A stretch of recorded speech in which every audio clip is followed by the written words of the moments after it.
Bendito seja o Deus e Pai de nosso Senhor Jesus Cristo, que segundo a sua grande misericórdia, nos regenerou para uma viva esperança, mediante a ressurreição de Jesus Cristo dentre os mortos, para uma herança que não pode ser destruída, que não fica manchada, que não murcha e que está reservada nos céus para vocês. Vocês que são guardados pelo poder de Deus, mediante a fé, para a salvação preparada para ser revelada no último tempo. Pai, nós bendizemos o teu nome. Filho, nós bendizemos o teu nome. Espírito Santo, nós bendizemos o teu nome. Damos graças, Deus Trino, porque na sua bondade e misericórdia fomos regenerados para uma esperança viva. Fomos, ó Deus, levantados da morte para a vida. Fomos, ó Deus, presenteados com uma herança firme, indestrutível, que está reservada para nós. E te agradecemos, ó Deus, porque essas coisas não são obra nossa, mas são obra do teu poder, porque o Senhor reservou para que fossem assim, e assim nós permanecêssemos debaixo da tua graça até o último dia. Muito obrigado por isso, Pai. Por essa razão nós nos reunimos, por essa razão nós, desejosos, obedecemos a tua palavra e nos colocamos juntos para louvar o nome do Senhor.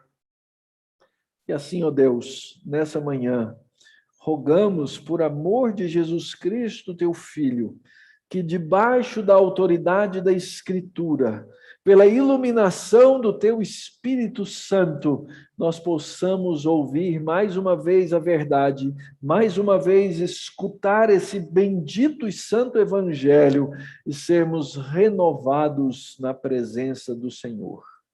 Por isso, ó Pai, abençoa a todos e a cada um de nós nessa manhã. Que o Senhor use poderosamente cada momento e cada parte desse culto para a glória do teu nome e para a edificação do teu povo. No nome de Jesus nós oramos. Amém. Os fiéis de Cristo, eles vêm, movidos por amor, adorar o Senhor.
Que lindo esse chamado à adoração que encontramos na nossa hinologia. Como Deus é bom em ter nos dado cânticos espirituais, ter nos dado salmos, ter nos dado hinos para que nós pudéssemos testemunhar uns aos outros da sua verdade.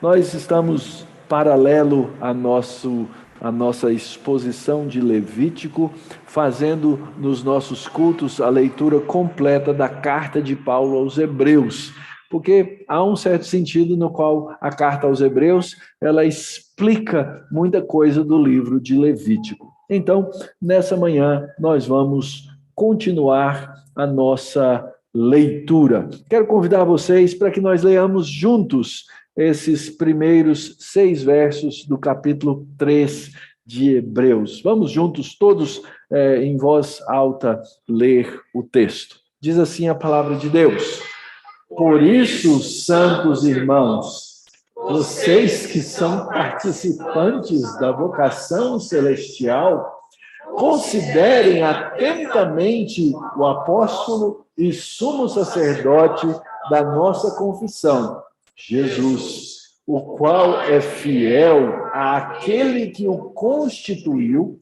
como também Moisés foi fiel em toda a casa de Deus. No entanto, assim como aquele que edifica uma casa tem maior honra do que a casa em si, também Jesus tem sido considerado digno de maior glória do que Moisés. Pois toda a casa é edificada por alguém, mas aquele que edificou todas as coisas é Deus. E Moisés foi fiel em toda a casa de Deus, como servo, para testemunho das coisas que haviam de ser anunciadas. Cristo, porém, como filho, é fiel em sua casa. Esta casa somos nós, se guardarmos firme a ousadia e a exultação da esperança. Irmãos, culto é adoração a Deus. Então, nosso coração e nosso foco voltado a Deus Pai, Filho e Espírito Santo, mas o culto, ele é testemunho de uns para com os outros. Pensa na beleza do que nós fizemos aqui, uns para com os outros. Olha só, nós lemos juntos, por isso, santos irmãos, é o nosso testemunho. Vocês que são participantes da vocação, considerem atentamente. E o texto continua, testemunhando. Nós, ao proclamar com a nossa boca, ao falar audivelmente essas palavras, nós estamos testemunhando aos nossos irmãos a respeito da verdade que cremos. E por isso, também, ao orar, adoramos o nosso Deus, que fez todas essas coisas por nós. Oremos. Senhor, nós somos o teu povo de propriedade exclusiva tua, Pai, e chamado a proclamar as virtudes daquele que nos chamou das trevas para a sua maravilhosa luz. E é por isso, ó Pai, que nessa manhã nós te adoramos, te honramos com cânticos e com as palavras da nossa boca. Nós te adoramos, ó Deus, pelas tuas obras tão grandes, pelos teus pensamentos tão profundos. O Senhor nos tem alegrado, ó Pai, com os feitos da tua mão, e por isso nós exultaremos nas obras das tuas mãos. Nós te adoramos, Senhor, pela tua misericórdia que nos regenerou para uma viva esperança, para uma herança incorruptível. Nós te adoramos porque o Senhor nos tem guardado, tu tens sido o nosso refúgio de geração em geração. Tu és, ó Pai, o nosso refúgio e fortaleza. Tu és o nosso socorro bem presente na hora da tribulação. E é por isso, ó Pai, e por muitas outras razões, que nós te adoramos nessa manhã e saímos ao seu encontro com salmos e ações de graças. Aceita a nossa adoração, ó Deus, aceita o nosso culto, não pelos nossos méritos, mas pela obra e pelos méritos do nosso supremo apóstolo, supremo sumo sacerdote, Jesus Cristo, aquele que, sendo fiel em todas as coisas, comprou para nós tão grande salvação. Aceita o nosso culto nos méritos dele e na intercessão do Espírito Santo, Nós oramos assim, no nome do teu Filho. Amém.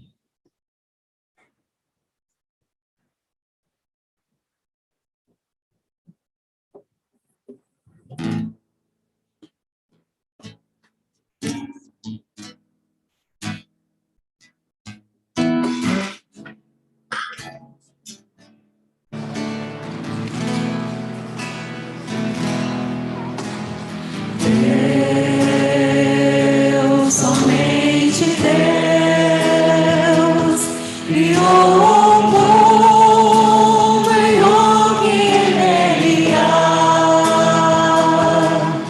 O ser que pode respirar existe pra mostrar a glória do Senhor.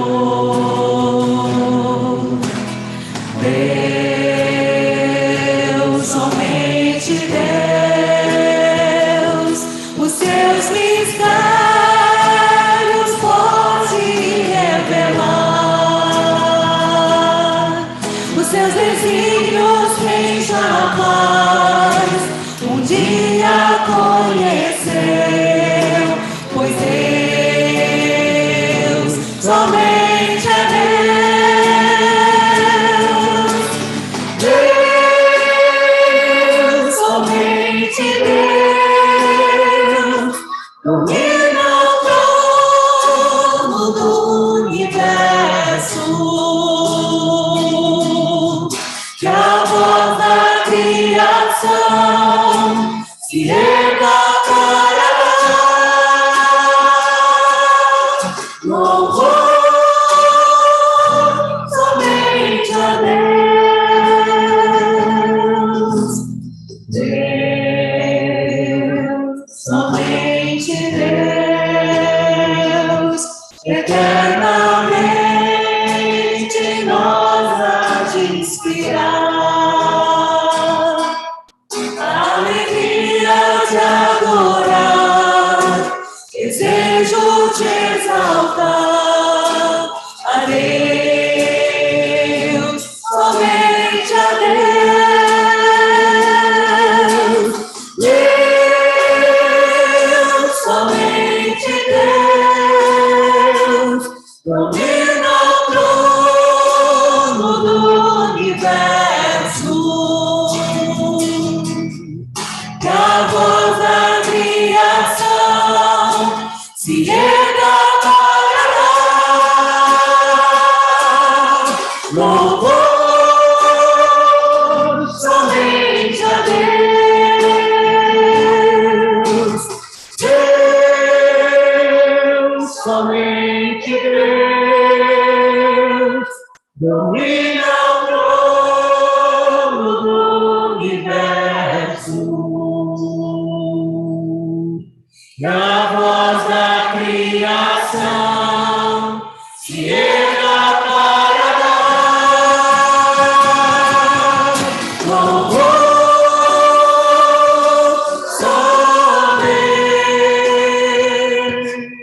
a Deus. Queria chamar a Lívia aqui à frente, e ela certamente não conseguirá vir sozinha. Então os pais poderão vir também. Hoje é um dia muito especial na família da Aliança, na comunidade do povo de Deus. Tem sido um costume da igreja cristã, ainda que tenhamos divisões dentro dessa questão, batizar os nossos filhos. Eu queria explicar que, primeiro, obviamente o batismo não é salvífico, ou seja, quando batizamos os nossos filhos, a exemplo do que Abraão fazia no Antigo Testamento, como foi ordenado circuncidar os seus filhos, não garante-lhes a salvação. Por outro lado, ao batizá-los, nós como pais e como herdeiros da promessa, queremos, manifestamos e dizemos do nosso desejo de que os nossos filhos se tornem estes que são herdeiros da promessa de Deus.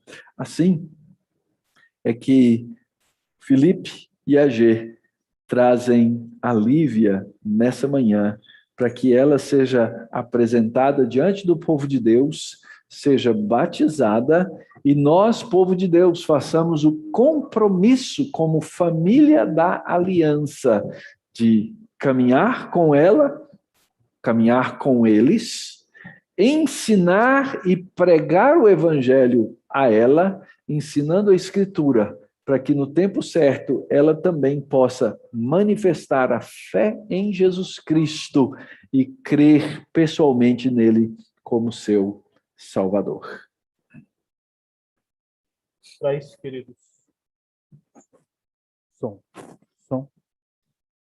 Ok? Agora foi.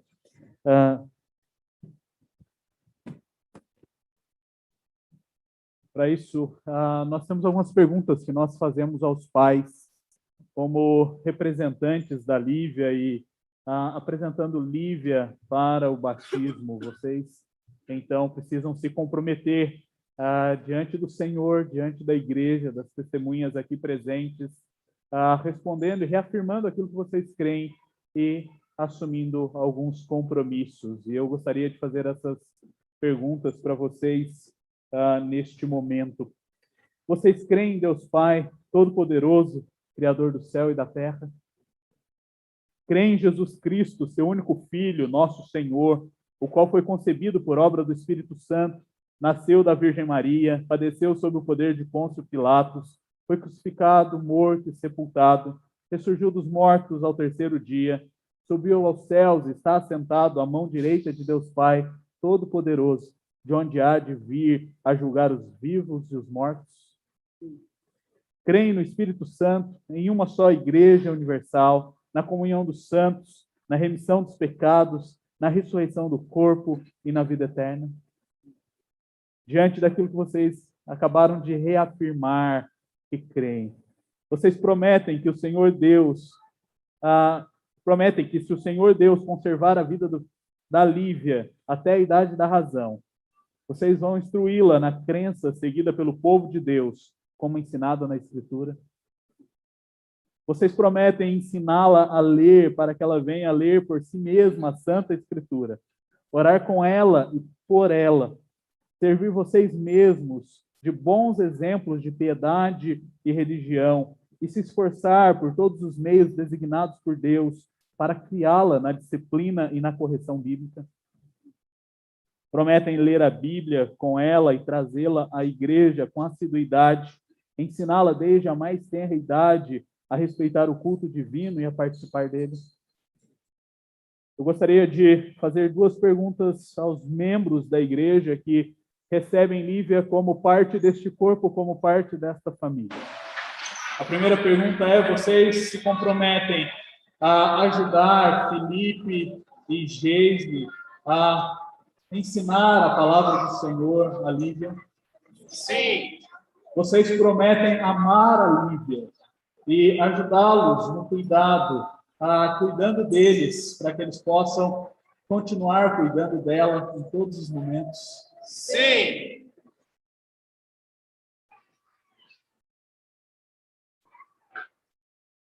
Diante desse compromisso feito por vocês, feito pela igreja,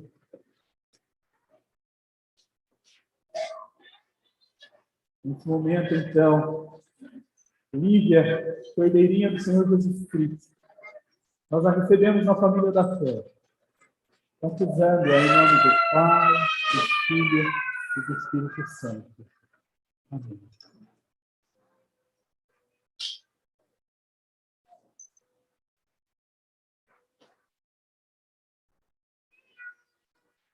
Impressionante, irmãos, como a Igreja de Cristo é orientada pelo Senhor através de coisas simples, como o batismo com a água, representar, ilustrar algo tão profundo e tão santo por meio dos sacramentos. Vamos orar.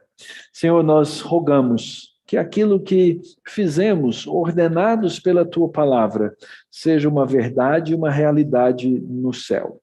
Abençoa, ó Deus, a Lívia e abençoa seus pais, para que eles, ó Deus, nos compromissos que aqui agora foram feitos, sejam firmes, sejam constantes, sejam, ó Deus, coerentes, para que o testemunho para essa pequena vida seja também forte e poderoso.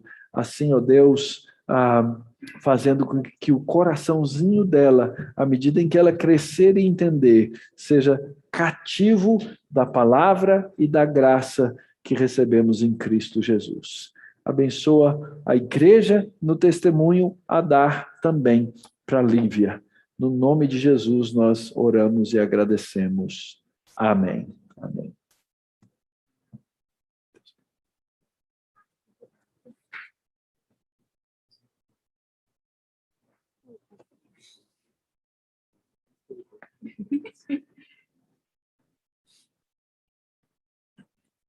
Queridos, nós vamos continuar com a nossa leitura de Hebreus, agora seguindo a sequência do capítulo 3, ainda a partir do verso de número 7. A palavra do Senhor, ela nos diz assim: por isso, como diz o Espírito Santo, hoje, se ouvirem a sua voz, não endureçam o coração como foi na rebelião, no dia da tentação no deserto, onde os pais de vocês me tentaram, pondo-me à prova, e viram as minhas obras durante 40 anos. Por isso me indignei contra essa geração e disse: o coração deles sempre se afasta de mim, e eles não conheceram os meus caminhos. Assim jurei na minha ira: não encontrarão no meu descanso. Tenham cuidado, irmãos, para que nenhum de vocês tenha um coração mau e descrente, que se afaste do Deus vivo. Pelo contrário, animem uns aos outros todos os dias durante o tempo que se chama hoje, a fim de que nenhum de vocês seja endurecido pelo engano do pecado, porque temos nos tornado participantes de Cristo. Se de fato guardamos firme até o fim a confiança que desde o princípio tivemos, como se diz: hoje, se ouvirem a sua voz, não endureçam o coração, como foi na rebelião. E quem foram os que ouviram e mesmo assim se rebelaram? Não foram todos os que saíram do Egito por meio de Moisés? E contra quem Deus se indignou durante 40 anos? Não foi contra os que pecaram, cujos cadáveres caíram no deserto? E a quem jurou que não entrariam no seu descanso, senão aos que foram desobedientes? Assim vemos que não puderam entrar por causa da incredulidade.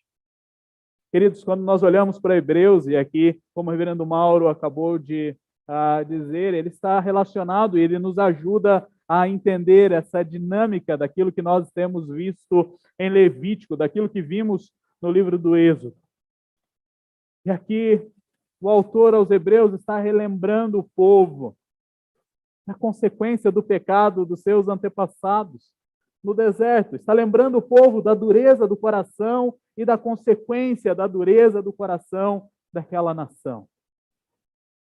E eles não foram permitidos entrar na terra prometida por causa da dureza do coração deles.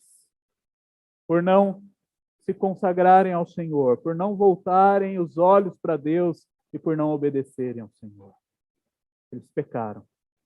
E o pecado nos afasta da comunhão com Deus. O pecado nos afasta da vida diante do Senhor. O pecado nos leva à morte. E nós precisamos, então, confessar os nossos pecados.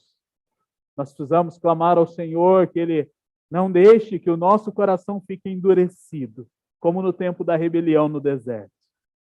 E que possamos consagrar as nossas vidas a Ele, vivendo em santidade. E nós vamos ter agora alguns instantes de oração silenciosa, onde eu te convido para confessar ao Senhor os seus pecados e clamar a Ele por misericórdia e perdão. Oremos.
Senhor, nós estamos diante de Ti, reconhecendo quem somos. Como Teu povo, nós nos ajuntamos, sabendo que somos pecadores. E que se não vivemos em comunhão contigo, se não nos consagramos ao Senhor vivendo em santidade, o pecado nos domina, nos escraviza e endurece o nosso coração, coloca vendas nos nossos olhos. Ainda lutamos com os efeitos da queda. Ainda lutamos com as consequências do pecado do nosso pai, Adão. E por isso, Senhor, nós nos colocamos diante de Ti como igreja, como Teu corpo, como Teu povo, clamando ao Senhor que tenha misericórdia das nossas vidas e que não nos deixes endurecidos, que nós não permanecemos, ó Pai, que nós não permaneçamos cegos. Dê-nos disposição para, como igreja, ajudarmos uns aos outros a olhar para Ti. Que possamos ajudar uns aos outros a tirarmos as vendas dos olhos, a discernirmos os ídolos do nosso coração, para que possamos viver em santidade na Tua presença. Pai, nos ajude a ajudarmos uns aos outros. Que ao olharmos para Cristo, nós sejamos motivados a levarmos um ao outro a Cristo. E que possamos juntos viver o verdadeiro arrependimento. Que possamos juntos viver a verdadeira confissão. E que como igreja possamos experimentar juntos da redenção, da salvação, da reconciliação. Pai, perdoa-nos e capacita-nos a vivermos diante do Senhor, fazendo a Tua vontade. Essa é a oração que fazemos, em nome do Teu Filho amado Jesus Cristo. Amém. Cristo veio para nos salvar. Cristo veio para nos dar paz. Cristo veio para nos conduzir para a vida eterna, nos dando vida. Vamos nos colocar em pé e louvarmos a Deus pelo nascimento do nosso Redentor, aquele que morreu numa cruz, para que os nossos pecados, então, pudessem ser perdoados.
Pode se sentar.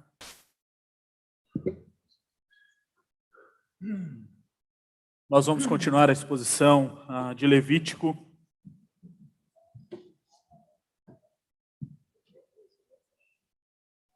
E hoje nós vamos estudar o capítulo 3 de Levítico. Eu quero convidá-los a abrirem a Bíblia em Levítico 3. Eu irei fazer a leitura de todo o capítulo nesse momento. E depois, durante a exposição, nós vamos voltando às partes dele. Então, Levítico capítulo 3, a partir do verso de número 1. A palavra do Senhor nos diz assim: se a oferta de alguém for sacrifício pacífico, se a fizer de gado, seja macho ou fêmea, terá de oferecê-la sem defeito diante do Senhor. Porá a mão sobre a cabeça da sua oferta e matará o animal diante da porta da tenda do encontro. E os filhos de Arão, os sacerdotes, aspergirão o sangue sobre o altar ao redor. Do sacrifício pacífico apresentará como oferta queimada ao Senhor a gordura que cobre as entranhas e toda a gordura que fica no meio das entranhas. Os 2 rins, a gordura que está sobre eles e junto aos lombos, e a membrana sobre o fígado, que tirará junto com os rins. E os filhos de Arão queimarão tudo isso sobre o altar, em cima do holocausto, que estará sobre a lenha no fogo. É oferta queimada, de aroma agradável ao Senhor. Se a oferta por sacrifício pacífico ao Senhor for de gado miúdo, seja macho ou fêmea, terá de oferecê-la sem defeito.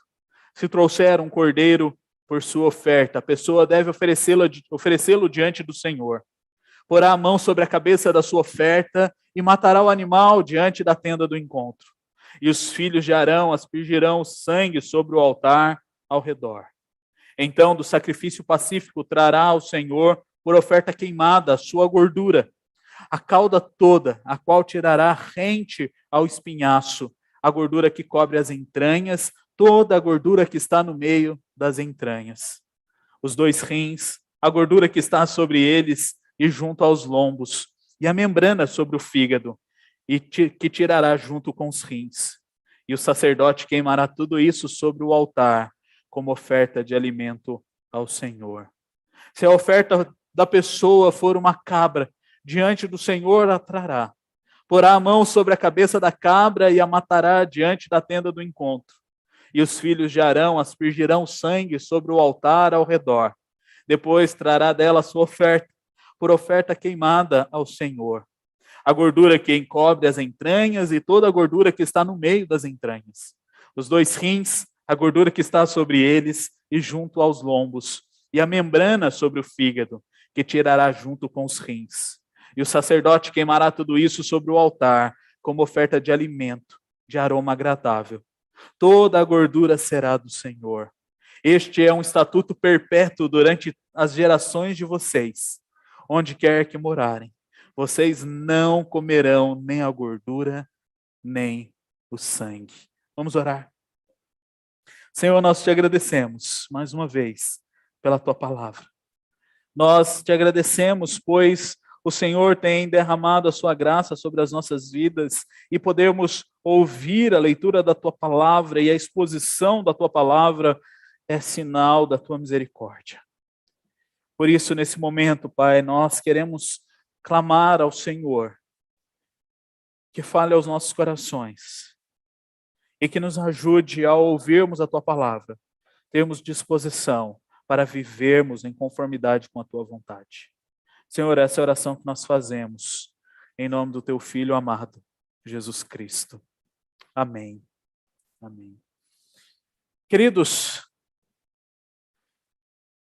quando nós olhamos para os desejos e quando olhamos para relacionamento entre pessoas e momentos nos quais nós nos encontramos uns com os outros, e principalmente em momentos festivos, nós sempre desejamos paz. Se você olhar agora, nós estamos adentrando dezembro e vocês viram que o clima natalino já começou, começamos a cantar os hinos de Natal. As pessoas vão desejar paz, alegria, prosperidade. Se você fizer uma pesquisa, provavelmente, eu olhei algumas na internet, provavelmente você vai ter o mesmo resultado que essas pesquisas.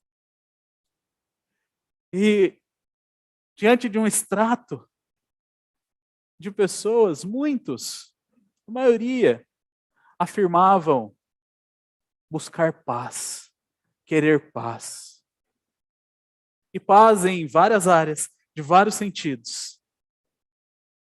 Se você olhar se você olhar ao seu redor e para as filosofias modernas, você vai ver a ênfase que é dada na meditação, no descobrir quem é você e no buscar a paz interior.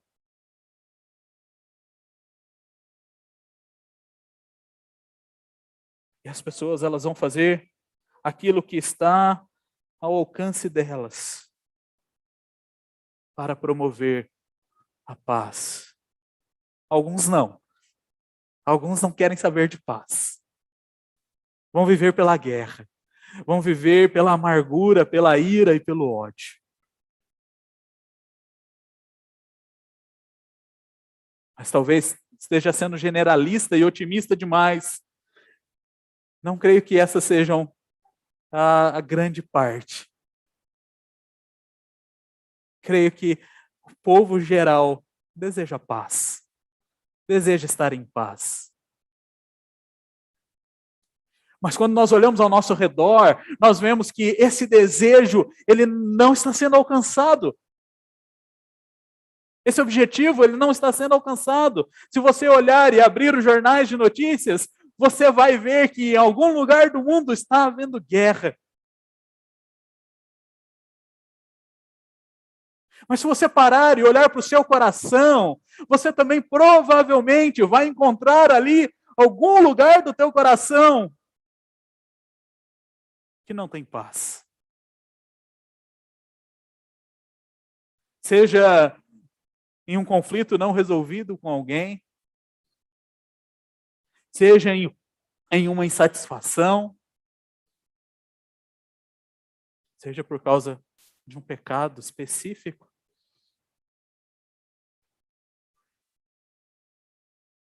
E o grande problema é que nós não alcançamos esse objetivo, porque muitas vezes não procuramos a paz no lugar correto.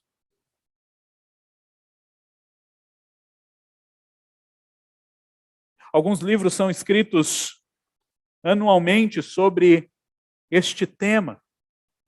Como encontrar a paz interior, como encontrar a paz na sua mente, como encontrar e estabelecer a paz na sociedade. Esses são títulos de livros que estão sendo lançados.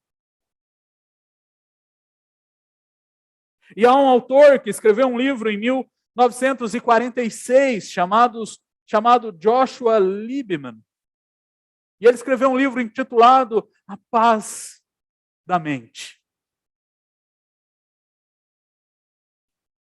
Este homem, então, depois de lançar o seu livro, começou a receber muitas ligações, muitos contatos de pessoas que queriam que ele, então, ensinasse como obter essa paz da mente.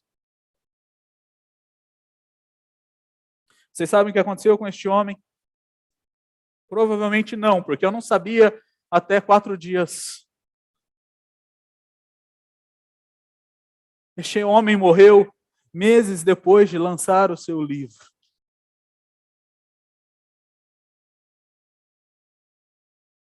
De estresse.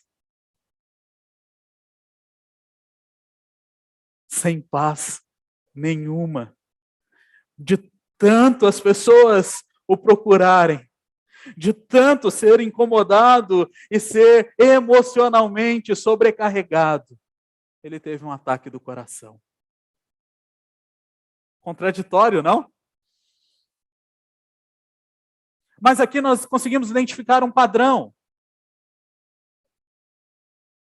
Nós não conseguimos achar a paz em outros lugares que não seja em Cristo. Pastor, o senhor já entregou a conclusão do seu sermão. Sim. Nós não conseguimos encontrar a paz se não for em Cristo.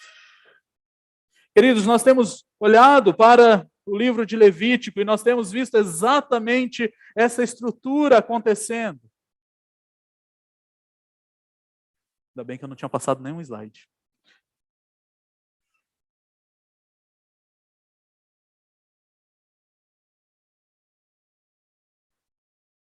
Quando nós, então, ao olharmos para Levítico, nós vemos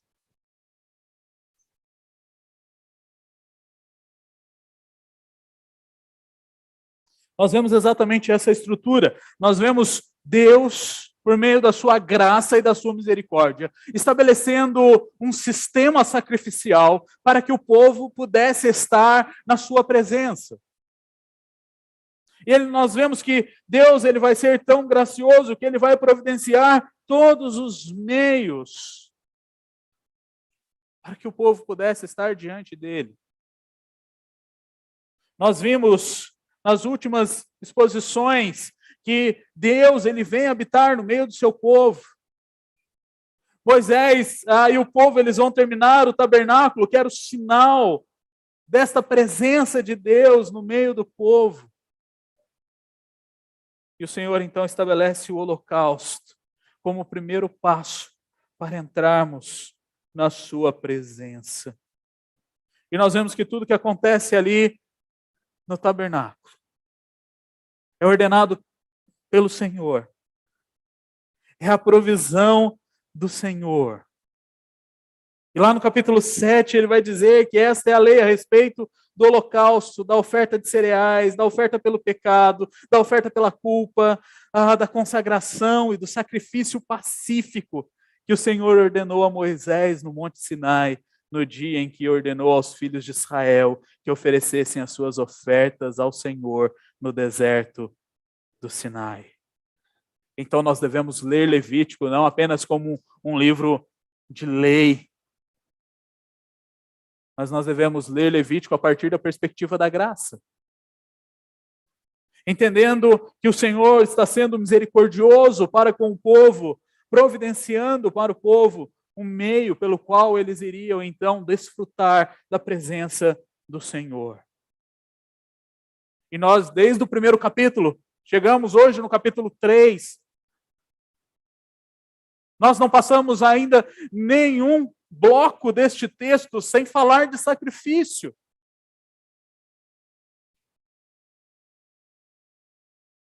Porque o sacrifício foi o meio pelo qual Deus então estabeleceu para que então o seu povo estivesse diante dele.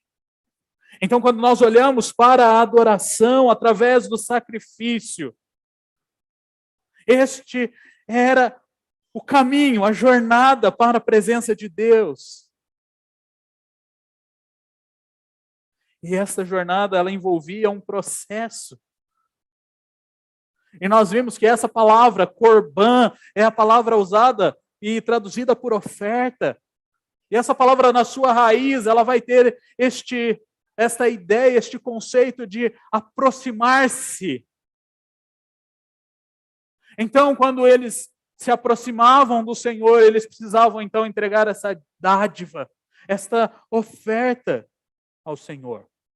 E quando nós olhamos para os capítulos anteriores, nós vimos o Senhor estabelecendo ali a principal oferta, o principal holocausto, que era o holocausto da oferta queimada.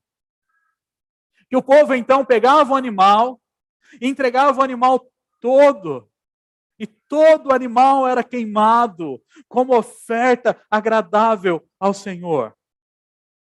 Nada se aproveitava daquele animal. Ele então era consagrado ao Senhor, para que o povo então estivesse na presença do Senhor. Quando nós olhamos e vimos na semana passada, no capítulo 2, nós vimos que o povo ele precisava se consagrar ao Senhor, e ele o fazia por meio das ofertas de cereais. Então ele dava aquelas ofertas como ações de graças ao Senhor e dizendo ao Senhor que ele estava se consagrando a Ele. E nós chegamos ao capítulo 3, e no capítulo 3 nós vemos as ofertas, então, que são as ofertas chamadas de ofertas pacíficas. E essa oferta pacífica era a oferta que trazia paz.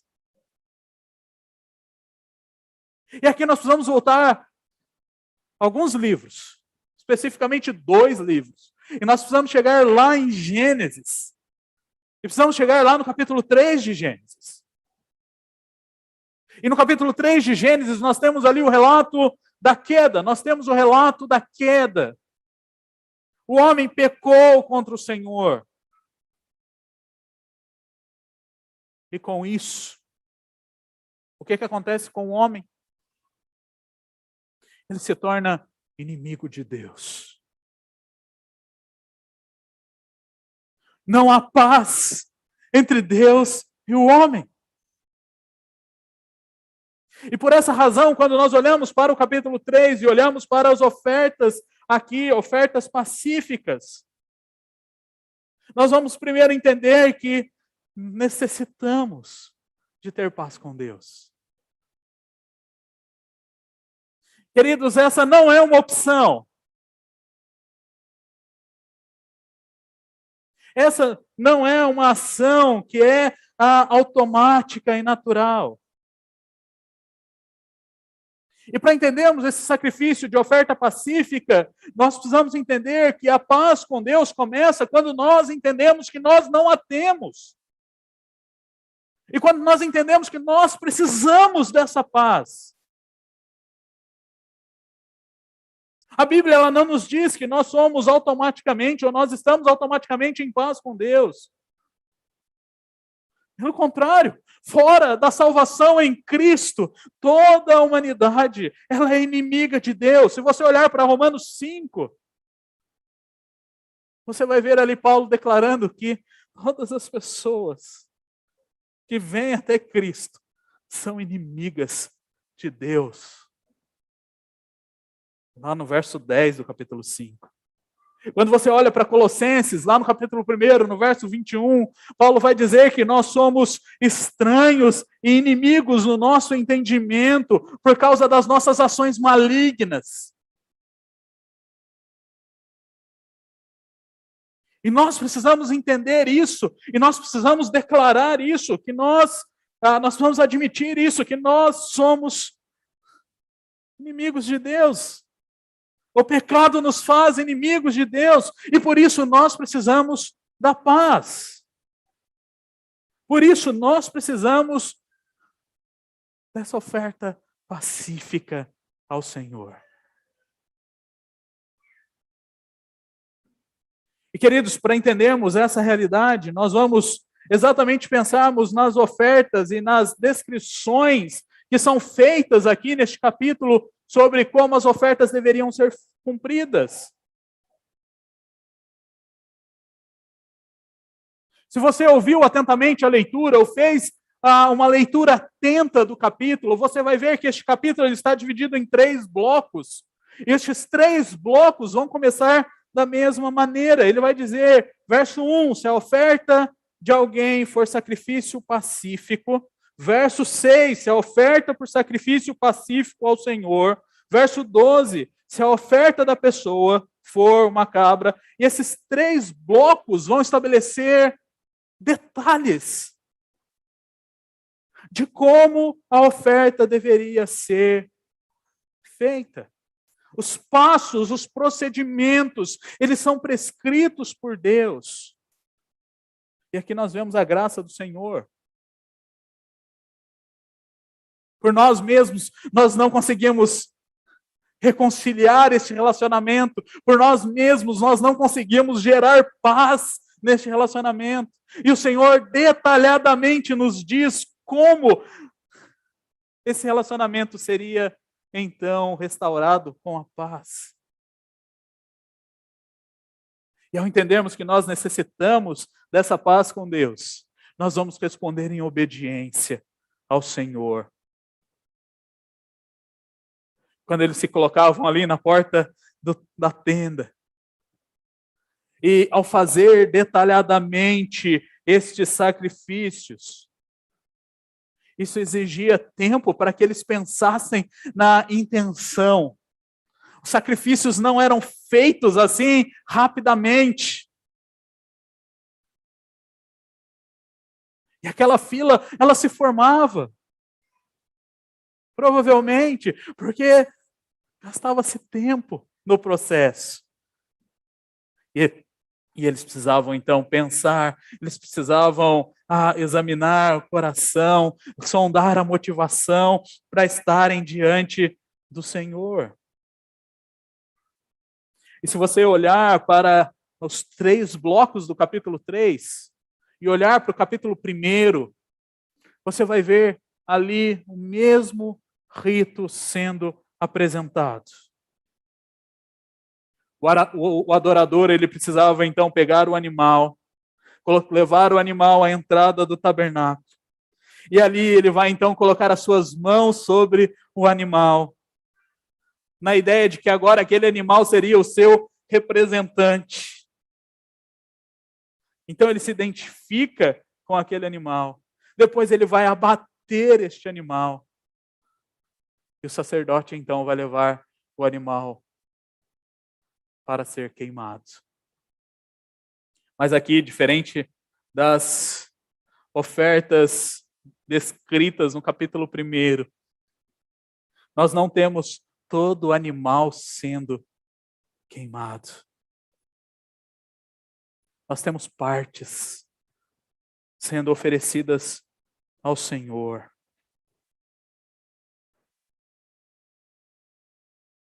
E quando nós olhamos para esta realidade, quando nós olhamos para esta ação, nós entendemos que o sistema sacrificial, eles vão nos apresentar uma realidade teológica. Eles vão nos mostrar que o Deus que nós servimos é santo. Ele é tão santo que nenhum pecado é permitido na sua presença. Ele vai nos mostrar que o Deus que nós servimos, ele é justo. E ele sempre vai punir o pecado. Ele vai nos mostrar que a pena que Deus ordenou para o pecado é a morte. Então sangue precisaria ser derramado. Nós vamos aprender que as pessoas são pecadoras. Então, no nosso estado pecaminoso, nós não temos permissão para entrar na presença de Deus. E o nosso pecado, ele nos leva à morte. Mas nós aprendemos que Deus é gracioso, amoroso, e Ele é fiel à sua aliança. E Ele demonstra a sua graça, o seu amor e a sua fidelidade. Estabelecendo este princípio de sacrifícios, para que, então, o povo pudesse estar na sua presença. E Deus estabelece isso como lei. Lei que apontava para a restauração deste relacionamento. Lei que apontava para Cristo. Assim como Paulo vai dizer e vai relatar ao escrever aos Gálatas. A lei, ela serve de aio. E quando nós olhamos para a lei estabelecida aqui, você vai olhar lá no final do capítulo 3, e você vai ver o Senhor estabelecendo uma lei que é chamada de lei perpétua, estatuto perpétuo. E o que significa esse estatuto perpétuo? Não quer funcionar, então vamos caminhar sem os slides por enquanto. O que significa esse estatuto perpétuo? Isso significa que aquela lei deveria ser obedecida para que esse relacionamento pudesse então funcionar. E todas as gerações precisavam continuar fazendo aquela prática. Não deveria ser algo que seria deixado de lado, que seria esquecido. E as leis que são apresentadas lá no final do capítulo vai lidar exatamente com a vida, com o dia a dia do povo. E o Senhor diz, olha, vocês não podem comer da gordura e nem beber do sangue. Porque essas coisas são consagradas ao Senhor. Nós vamos ver daqui a pouco no detalhe das ofertas pacíficas, exatamente essa diferença lá do capítulo 1 de Levítico. E nós vemos que essas partes eram dadas ao Senhor, porque era a melhor parte, a gordura. E porque no sangue havia vida, e ele simbolizava e representava a vida. E a vida deveria ser oferecida a Deus.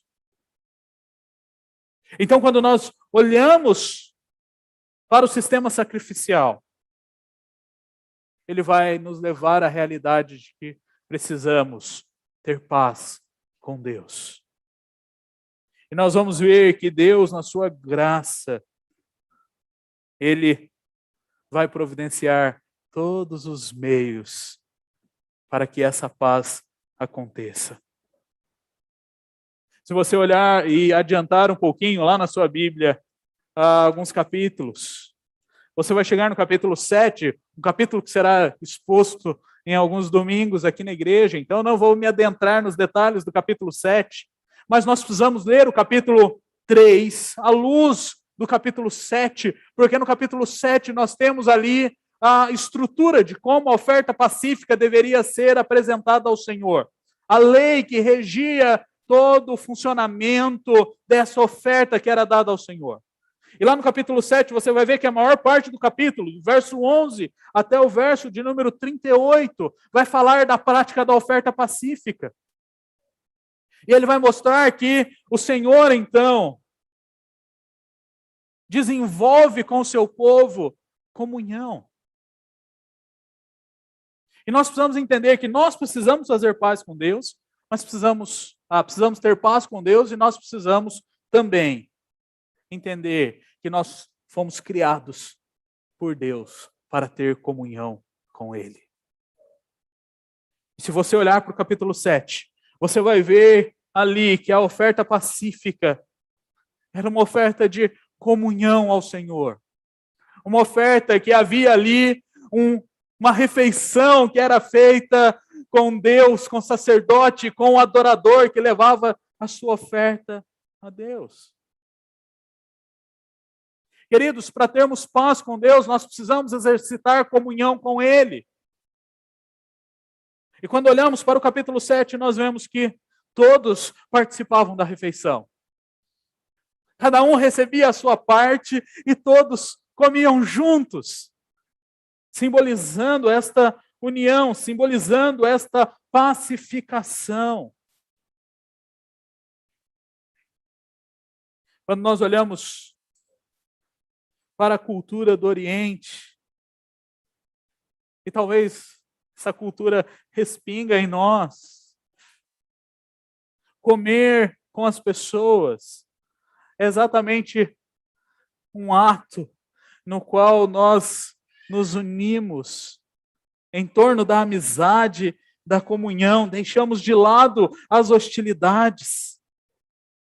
E nós vemos que isso vai acontecendo na Escritura de tempos em tempos, isso é relatado. Quando olhamos para Gênesis, lá no capítulo 31, nós vemos ali Jacó deixando as hostilidades de lado e tendo uma refeição com seu sogro Labão. Quando nós chegamos em Gênesis, lá no capítulo 18, nós vemos ali uma refeição sendo apresentada e sendo compartilhada para selarem a paz entre Israel e Jetro e o seu povo.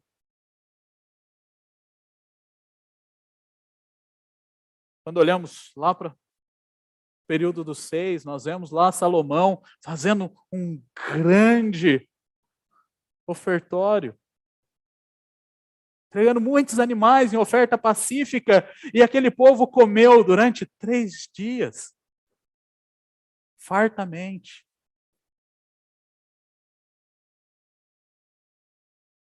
Queridos, quando nós desfrutamos da comunhão, nós partilhamos da mesa. Nós fazemos isso todo o primeiro domingo. A ceia do Senhor é essa refeição que mostra a unidade do corpo de Cristo, assim como lemos em 1 Coríntios 10, em 1 Coríntios 11. E por isso que ela se chama comunhão.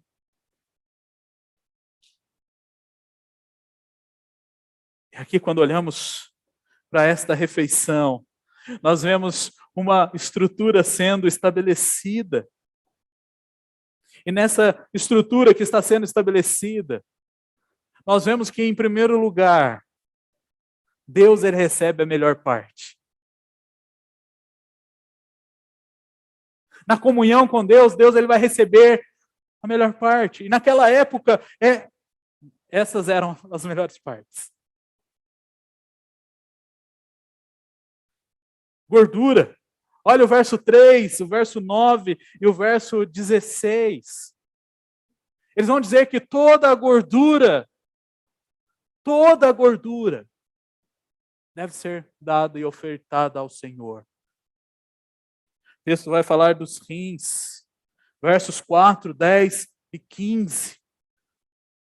Ele vai falar da membrana sobre o fígado, essa capa de gordura sobre o fígado.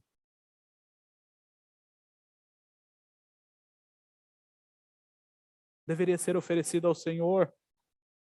E lá no verso 9 ele vai trazer um outro item. Ele vai falar lá do caso específico do cordeiro que deveria ser oferecido à cauda, porque lá se acumulava gordura.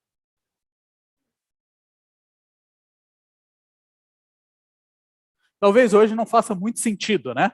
Então, se você for almoçar em casa, talvez eu não vá oferecer para você o rim.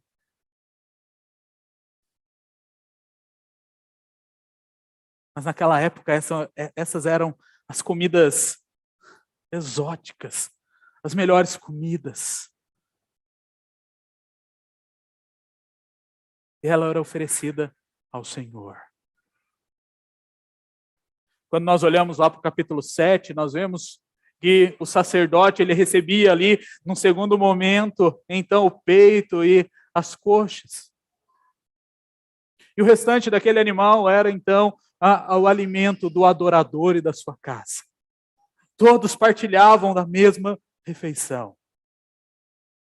Indiretamente, talvez é isso que você faça no seu relacionamento interpessoal, nos seus momentos de hospitalidade, quando você recebe alguém na sua casa. Você olha para aquela visita e você diz assim para ela: por favor, se sirva primeiro. Na expectativa de que aquela pessoa ela vai pegar a melhor parte, ela vai pegar primeiro, ela vai poder escolher aquilo que ela quer comer.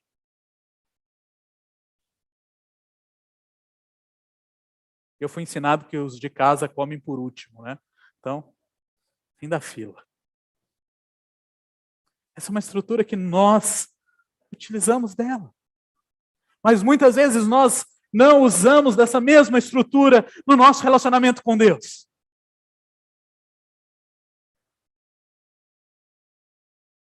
Muitas vezes nós nos esquecemos que aquilo que nós temos, o melhor, deve ser oferecido ao Senhor, em resposta àquilo que Ele mesmo fez por nós.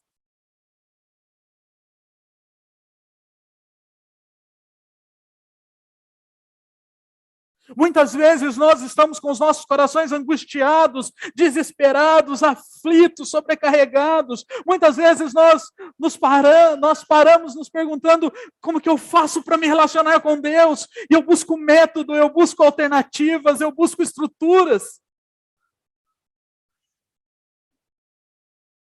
E eu perco a minha paz, porque eu não estou em comunhão com o Senhor.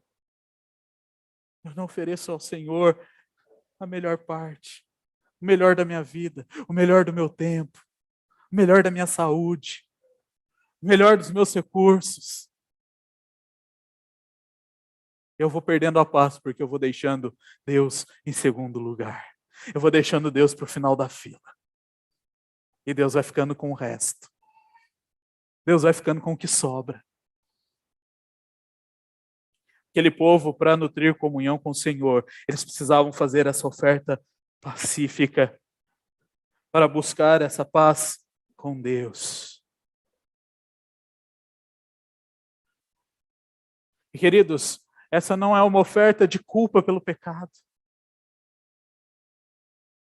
Essa é uma oferta que ela é ainda mais abrangente do que as outras ofertas descritas,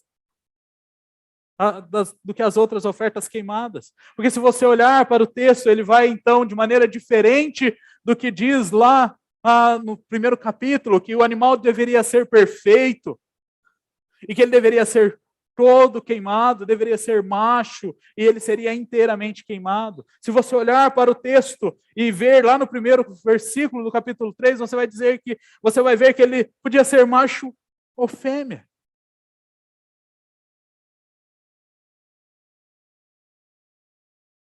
Isso amplia a possibilidade daquele povo de estar diante do Senhor, oferecendo um sacrifício pela paz, oferecendo um sacrifício pela comunhão.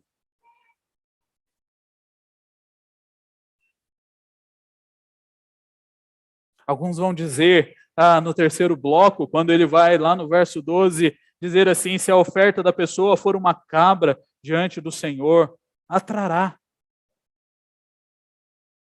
E alguns comentaristas vão afirmar que por não haver a repetição sem defeito, essa cabra ela poderia até mesmo ter defeitos. Porque o que seria oferecido ao Senhor seria o melhor, seria a gordura, seria o rim, seria o fígado, seria a cauda.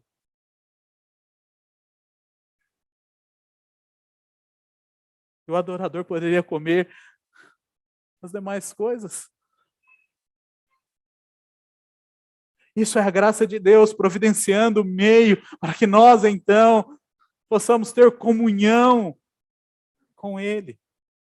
Para que, então, possamos ter paz com Ele.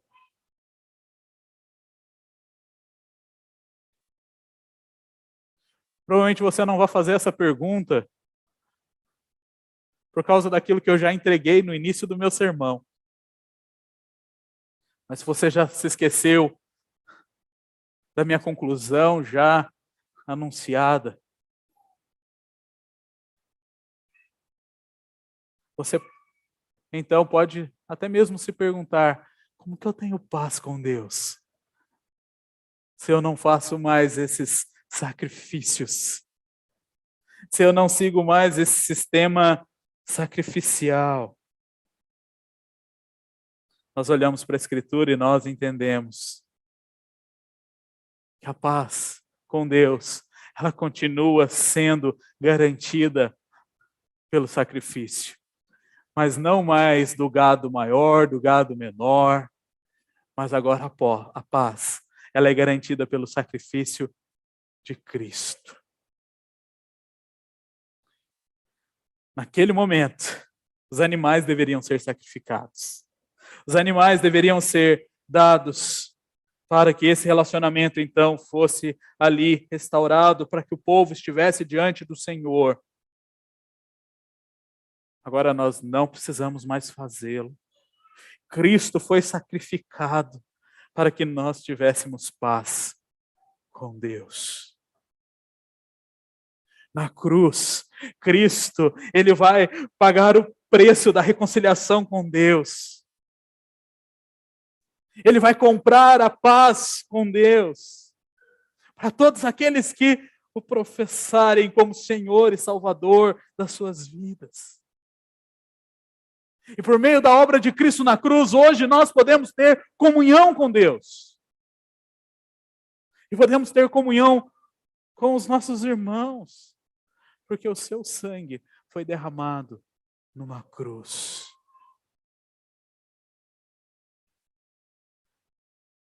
E nós precisamos nos lembrar disso. Nós precisamos nos lembrar que Deus quer que nós estejamos em paz com Ele. E nós podemos estar em paz com Ele, porque os nossos pecados são removidos na cruz. Nós podemos ter paz com Deus, porque Deus veio ao mundo, Ele veio a nós em Cristo Jesus, e Ele vai cumprir todas as facetas do sistema sacrificial. em sua morte sacrificial e substitutiva pelos nossos pecados. Nós que éramos inimigos, agora, como Paulo vai dizer em Colossenses, no capítulo 1, no verso 20, ele vai dizer, agora em Cristo, por meio da sua obra, ele faz então paz pelo seu sangue derramado na cruz. Quando lemos Efésios, no capítulo 2, no verso 14, nós vemos Paulo declarando que Jesus é a nossa paz. Lá no capítulo 6, no verso 15, ele vai dizer que o evangelho de Jesus é o evangelho da paz. Em Romanos, no capítulo 5, no verso 1, ele vai dizer que agora nós temos paz com Deus por meio do nosso Senhor Jesus Cristo. Nós não precisamos mais dos sacrifícios da velha aliança para termos paz. Nós não precisamos mais dos sistemas de meditação para termos paz. Nós não precisamos gastar fortunas em coisas que vão nos acalmar para termos paz. Porque só uma pessoa pode nos dar paz.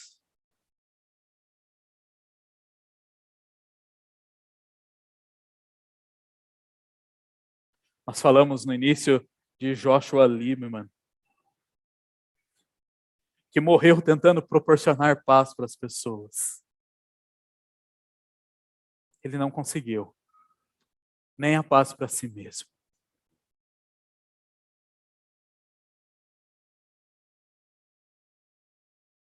Mas Jesus,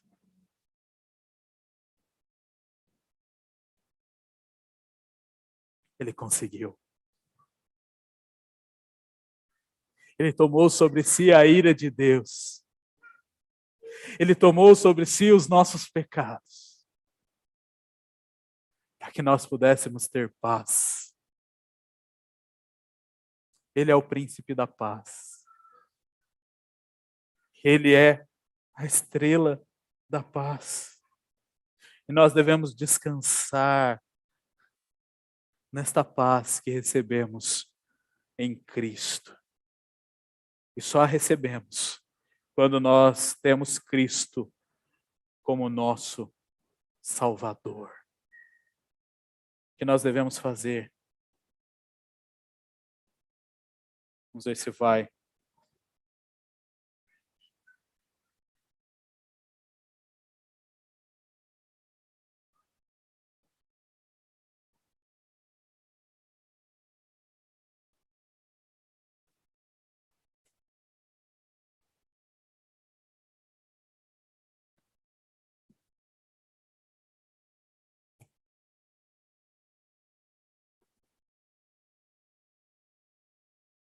Vocês viram o código, né? Eu também vi. Nós vamos fazer. Pare de buscar a paz onde você não pode achá-la. Pare de buscar a paz onde você não pode achar. Diante disso, reconheça a sua condição. Você é um pecador. O pecado, ele gera inimizade. E a inimizade gera guerra. Lembre-se disso. Porque ao lembrar-se disso, você vai então entender a sua necessidade pela paz. E principalmente a sua necessidade pela paz com Deus. Depois, identifique as barreiras que ficam entre você e o Deus da paz. Identifique os ídolos do seu coração. Identifique as suas indisposições para buscar o Deus da paz. Muitos olham e falam assim, não, deixa eu curtir a vida primeiro, depois eu busco o Deus da paz. Muitos vão olhar e dizer assim, não, eu preciso conquistar o mundo, ficar rico, depois eu busco o Deus da paz. Talvez você tenha barreiras menores do que essas. Barreiras que te impedem de ter comunhão com o Deus da paz. Talvez a falta de organização para estar no culto público. Talvez a sua preguiça em se levantar para ter comunhão com Deus. Talvez a sua falta de organização do seu tempo. Identifique quais são essas barreiras e busque removê-las para que você tenha relacionamento com Deus. Deus, Ele te fez para que você se relacione com Ele. E Ele providenciou todos os meios para que você pudesse ter paz com Ele. Principalmente o principal meio, que é Jesus. Então busque a Cristo. Ele é o pacificador. Por meio da sua obra, nós temos paz com Deus, temos a paz de Deus e podemos desenvolver a mutualidade cristã, tendo a paz como árbitro em nossos corações.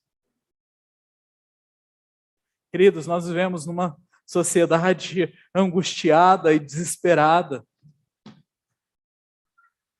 E o maior sinal disso é o número de pessoas que estão cada vez mais se entregando à ansiedade. Se entregando à preocupação desnecessária com o amanhã. A quantidade de pessoas que estão buscando ter controle das suas vidas e não conseguem. A quantidade de pessoas que vivem com insônias, com gastrites, porque não tem paz, não tem sossego.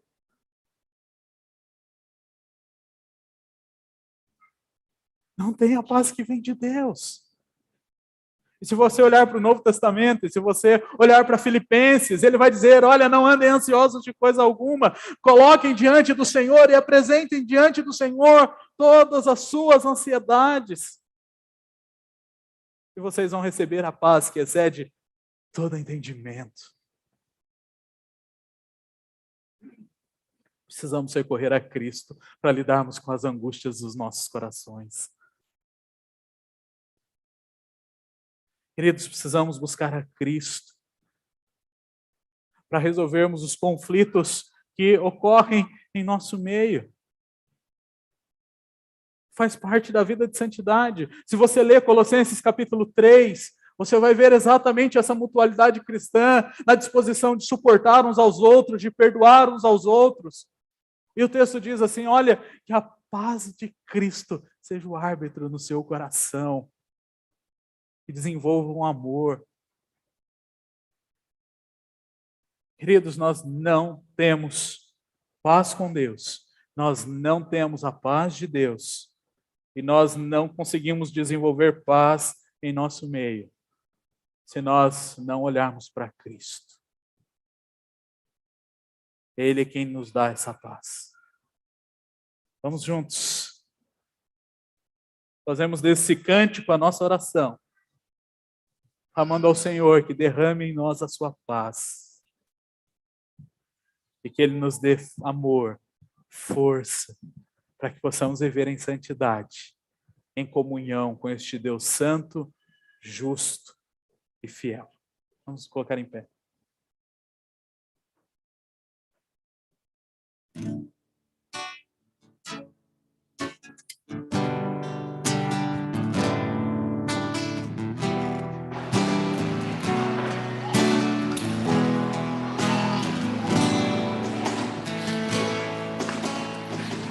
Derrama paz, vem derrama as bênçãos sobre este povo que se chama povo teu. Dá-nos teu amor, dá-nos tua força, para que tentações não venham a nos desviar.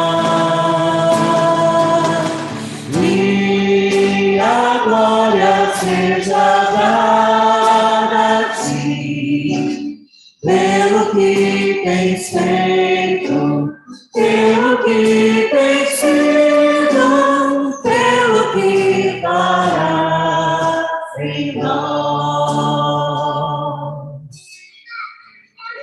chama paz, vem derrama as bênçãos sobre este povo que se chama povo teu.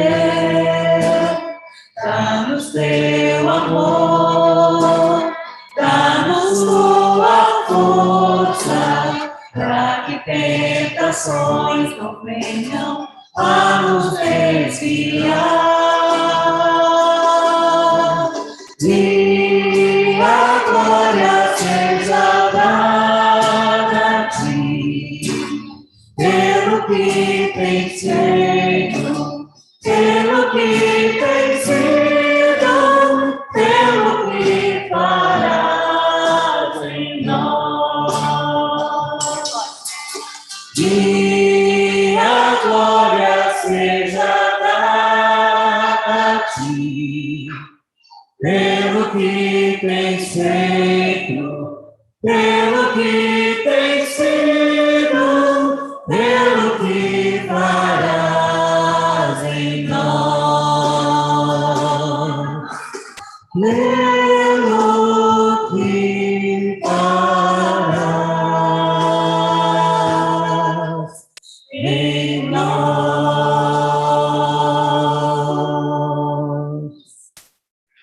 Pai Santo e bendito, existem tantas coisas no mundo que roubam-nos a paz. E sabemos, ó Deus, que elas são fruto do ambiente, do estado de queda e morte no qual nós vivemos. Pode ser a doença, Pai. Pode ser o luto. Pode ser a nossa condição financeira. Pode ser as dificuldades, podem ser as dificuldades no trabalho. Pode ser, ó Pai, as dificuldades, podem ser as dificuldades nos nossos relacionamentos entre marido, esposa, pais, filhos, cônjuges, tantas coisas, Pai. Tantas situações.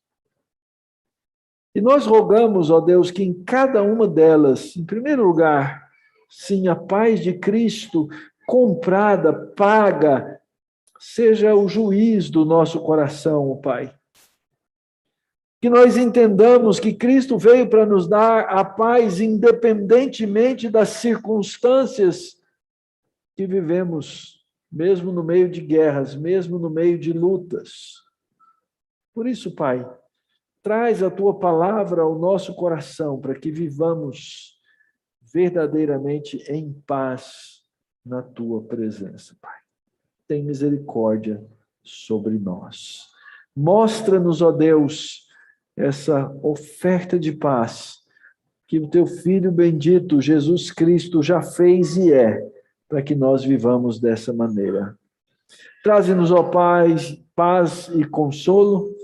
Oramos nessa hora, ó Deus, pela família da Gesli, por amor do Teu nome, ó Deus, no falecimento da sua avó, que sejam todos consolados pelo Senhor. Traz, ó Deus, o Teu consolo e a Tua paz sobre aqueles que estão enfermos, aqueles que estão em dores e aqueles que estão em lutas financeiras de muitas maneiras, aqueles que estão em lutas relacionais. Senhor, que sejamos inundados da alegria da salvação e do Espírito que nos guia na direção da paz. Nós oramos, ó Deus, pelos nossos missionários, rogamos a Tua graça e a Tua misericórdia sobre a família do pastor Henrique, da Shirley, dos preparativos para o campo missionário. Nós rogamos, ó Deus, pela nossa escola dominical, pelas crianças, pelos adultos, pelo ensino de todos, ó Pai, debaixo da Tua graça. Rogamos pelas nossas famílias, novos membros, pelas mamães grávidas, pela Ivian, pela Tati, pela Jaqueline, pela Roberta. Traz, ó Deus, a elas tranquilidade nesse momento. Rogamos, ó Deus, nesse dia, pelas igrejas, pela Igreja Presbiteriana de Osasco, reverendo Edinaldo, pela Igreja Presbiteriana na Vila Baronesa, reverendo Roberto Cardoso. Que o Senhor, ó Deus, abençoe essas comunidades, abençoe essas igrejas, abençoe, ó Deus, as igrejas de outros irmãos que estão aqui hoje nos visitando. Que eles sejam, ó Deus, abençoados com a paz de Cristo e cresçam na tua presença. Rogamos, ó Deus, pelo nosso país, rogamos pelos governantes, pedimos a tua graça. E lembramos, ó Deus, mais uma vez, vendo o que acontece ao redor do mundo, com essa nova variante dessa doença terrível que tem assolado nossas vidas e tantos outros lugares. Nós pedimos, ó Deus, misericórdia, nós clamamos por misericórdia sobre esses que sofrem e que lutam, ó Pai. Essa é a oração que faz o teu povo, a oração que faz a tua igreja, no nome de Jesus Cristo, o nosso Salvador e Redentor. Amém. E a vós outros que não erais povo, mas agora sois povo de Deus, que não tinhais paz, porque não tinhais alcançado a misericórdia, mas agora tendes paz e sois povo de Deus. Que o Senhor vos abençoe e vos guarde. Que o Senhor faça resplandecer o rosto sobre vós e que o Senhor tenha misericórdia de vós. E que sobre vós o Senhor levante o seu rosto e vos dê a paz. No amor de Deus o Pai, na graça de Jesus, seu Filho, e na comunhão doce do Espírito Santo, hoje e sempre. Amém. Sentemos.